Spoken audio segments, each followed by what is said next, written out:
안녕하세요. 도파민 전문가 마이크스입니다. 오늘은 지난 시간에 이어서 실제로 저에게 상담받았던 내담자분의 생생한 사연을 같이 분석해보면서 마이크쌤은 어떻게 도파민을 근거로 실제로 내담자들을 상담하고 증상을 완치시킬 수밖에 없는지, 그리고 이 사연과 해결 방법들을 통해서 실제로 비슷한 증상을 겪고 계신 분들이 많은 도움을 무료로 얻어가라는 차원에서 오늘도 직원들이 다 퇴근한 사무실에서 저 혼자 몰래 이렇게 내부 기밀을 여러분들께 공유해보고자 합니다. 다행히도 직원들이 아직 제가 이런 컨텐츠를 올리고 있다는 사실을 인지하지 못했나 봐요. 계속해서 이 컨텐츠를 여러분들과 많이 공유했으면 좋겠습니다. 아마도 저희 직원들이 4명 정도 있는데 아무래도 유튜브를 단독적으로 운영하고 있다 보니까 아직까지 눈치를 못 채나 봐요. 그래도 혹시라도 나중에 들키기라도 하면 제가 올렸던 영상들을 다 내려야 할 수도 있습니다. 그 전에 여러분들께서 많이 보시고 기억까지 잘 해줬으면 좋겠습니다. 지난 시간에는 발기부전과 조루증 증상을 동시에 겪고 있는 그런 내담자분의 실제 사연을 같이 분석해 보면서 실제로 지침이 어떻게 나갔고 어떤 방식으로 접근을 해야 본질적으로 그 증상들이 완치가 될지에 대해서 자세하게 살펴보았는데요. 이번에는 저번 시간과 다르게 지루증 케이스를 들고 왔습니다.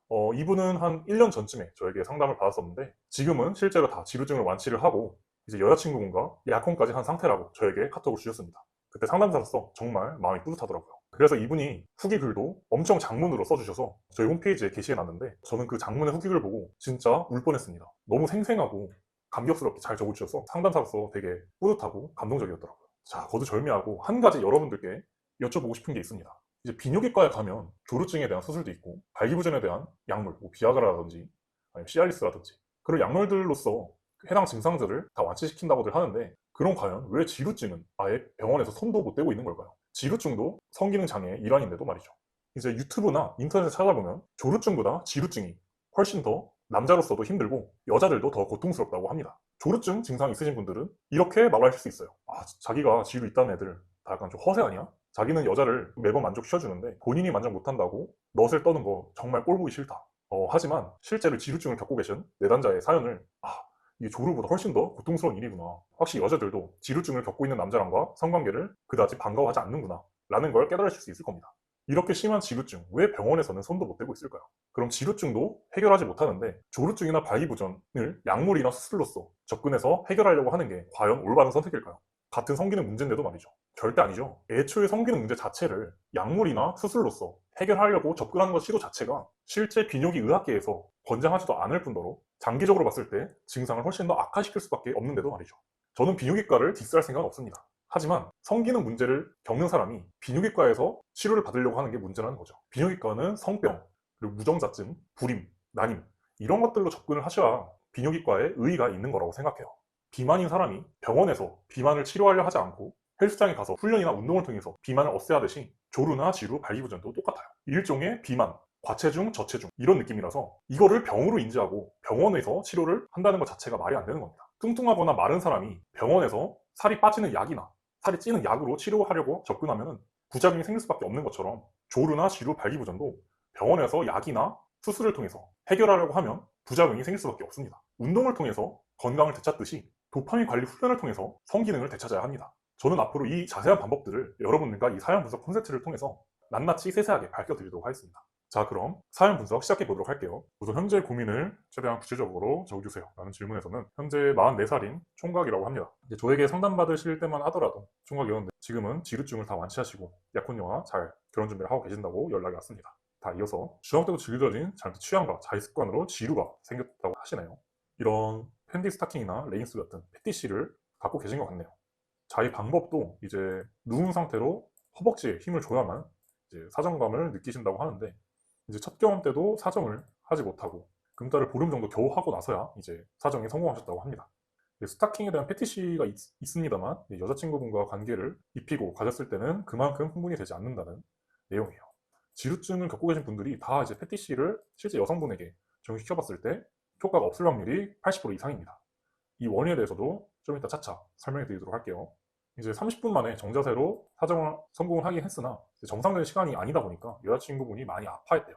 이제 아무래도 여자분들이 지루증을 앓고 계신 분들과의 성관계를 기피하는 이유가 이제 30분이라는 시간 때문이 아닙니다.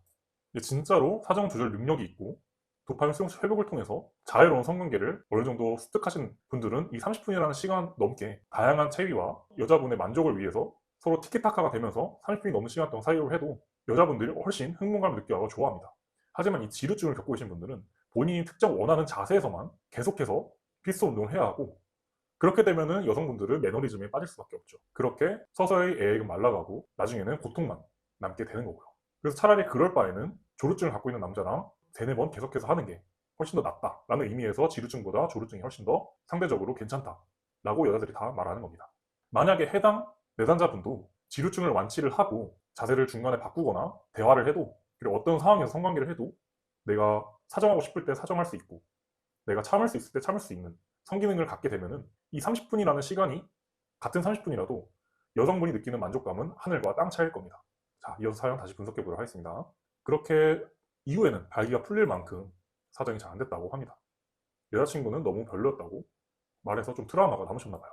그래서 문제점을 근본적으로 고치는 것이 우선이라고 생각하여 상담을 신청하셨다고 합니다. 다음은 건강 상태에 대한 프로필. 나이는 34살에 대기업 사무직이시래요. 그리고 키도 굉장히 크시네요. 음주도 그렇게 많이 하는 편은 아니시고, 자위도 일주일에 한 번 정도면 그렇게 자주 하시지도 않습니다. 자, 여기까지 분석을 해봤을 때 저희 회사를 모방하는 업체나 조금 전문성이 떨어지는, 제가 어떤 회사라고는 말 안 할게요. 이런 업체들은 이런 사연을 분석하는 능력이 굉장히 떨어져요. 굉장히 정상적인 패턴과 건강 상태를 갖고 있는데 왜 이런 문제를 겪고 있지? 라고 생각해서 아예 상담 운영을 하지 않고 그냥 이북만 팔던가, 지루증과 발기부전 증상은 아예 접근도 하지 못하면서 오직 조루증만 해결해 준다고 하는 업체들이 요새 굉장히 많이 판을 치고 있습니다. 전문성과 포트폴리오가 없는 업체들에 속아서 헛돈 쓰지 마시고, 굳이 상담을 받으시지 않으셔도 좋으니까 이런 사연 분석 컨텐츠를 통해서 충분히 혼자서도 지침을 스스로 만들고 적용해 나가실 수 있으니까 많은 분들이 효율적으로 증상들을 잘 관찰했으면 좋겠습니다. 자, 이어서 사연 분석 들어가도록 하겠습니다. 생리에 대한 첫 경험을 자세히 묘사해달라는 질문에는 그냥 일반적으로 시도를 하셨대요.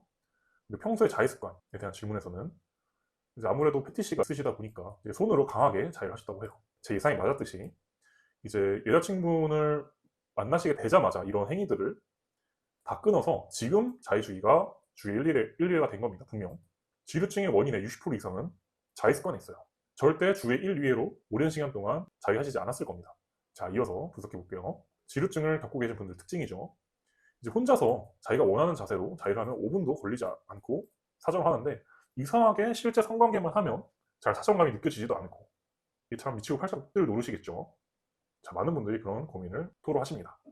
확실히 자위 습관에 대한 교정이 필요해 보이십니다. 자, 다음 평소의 관계 습관.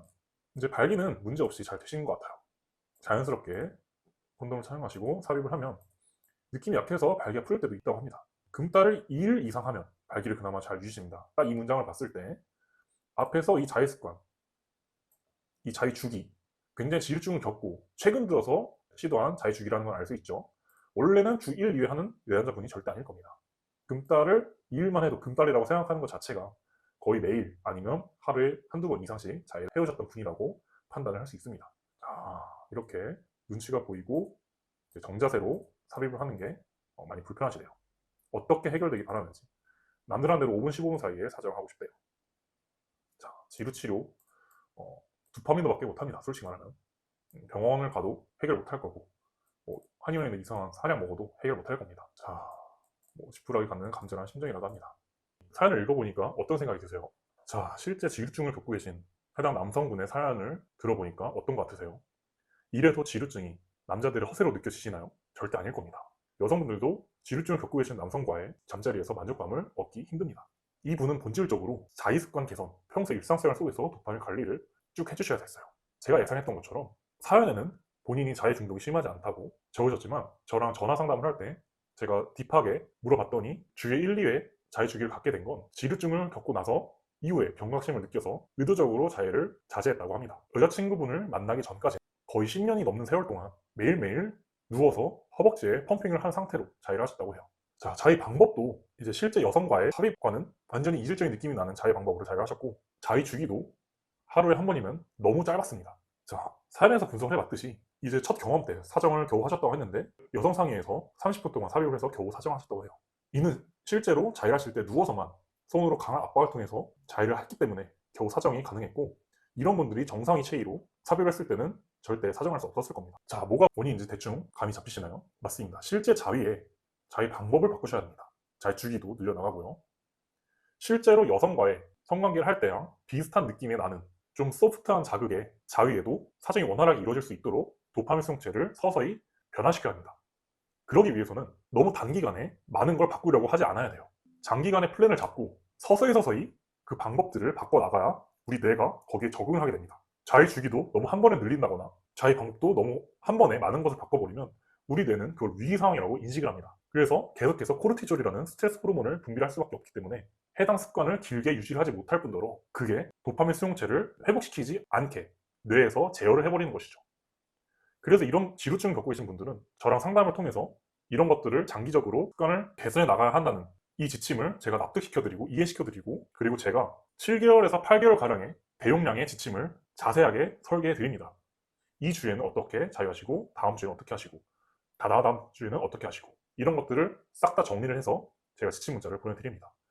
해당 자유 지침대로만 계속해서 철두철미하게 변형과 생략 없이 수행하셔야만 내가 서서히 조금씩 변화되는 자위 방법과 자위 주기에 서서히 적응하게 되고서 도파민 수용체가 점점점 회복하는 상태로 가야 지루증이 완치가 될 수밖에 없습니다.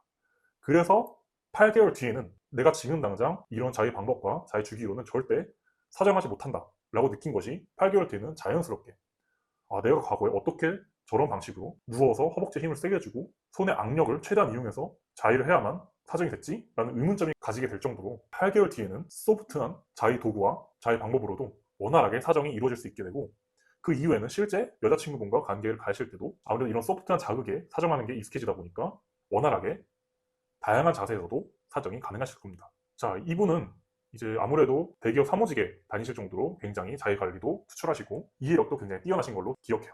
그래서 제가 8개월 동안 지침을 수행하시라고 좀 제가 공을 들여서 대용량의 지침 문자를 설계를 해드렸는데 이상하게 너무 빨리 증상이 좋아진다는 겁니다. 그래서 이분은 4개월 만에 완치를 하시게 됐어요.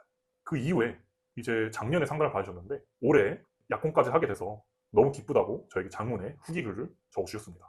이렇게 성기능 문제가 사랑과 가정 그리고 행복에 직결되는 거라서 저는 결코 웃어넘길 일이 아니라고 생각을 해요.